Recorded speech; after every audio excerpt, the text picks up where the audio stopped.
In the last 3 months, we have seen more disruption and more innovation than we have in 30 years. At a time when people were talking about going back to work, a group of executives and I said, no, it's time to go forward to work, not back.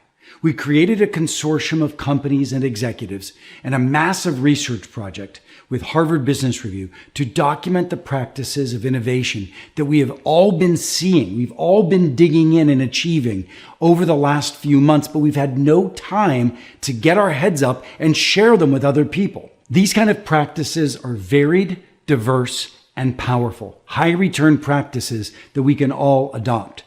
Digital transformation has radically accelerated during this period of time. AI and machine learning will change the way we work, and if we don't yet understand how, we need to and we should. We're increasingly now working in remote work. But not only remote work, we're about to discover what is it like to live in a world of hybrid work, of blended and co-located working together. These require new work rules, but that's only a start. Today, there are calls for a new form of leadership. Yesterday, I spoke of a new book and a set of research that I had been working on for 8 years.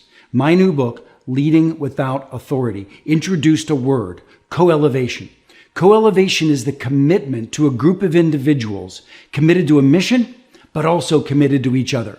Committed to co-creating, but at the same time lifting each other up, giving feedback and development to each other in a critical way so that we break through and meet the kind of innovative pressures that are existing from the marketplace today.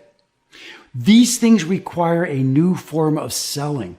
They require a new form of marketing and customer engagement, a humanistic approach that has greater empathy and less transactionalism. Our mission as a collective in this work is to capture the best practices that have sprung up that will ignite innovation and challenge your organization to transform in a new, powerful, collaborative, and might I even say, co-elevating fashion.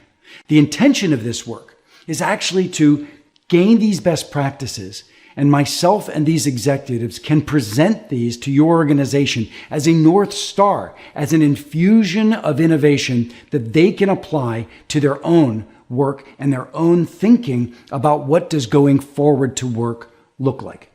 As yesterday I mentioned, I want your teams to thrive in a world of radical adaptability, a world today that we're living in where the pace of change is so rich and so robust that we must constantly adapt.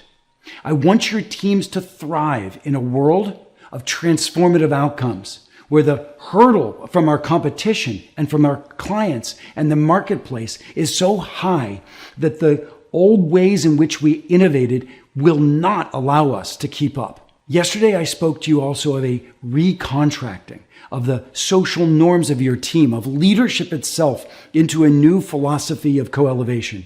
And today, I add that to your ability to introduce a philosophy of not going back, but going forward to work.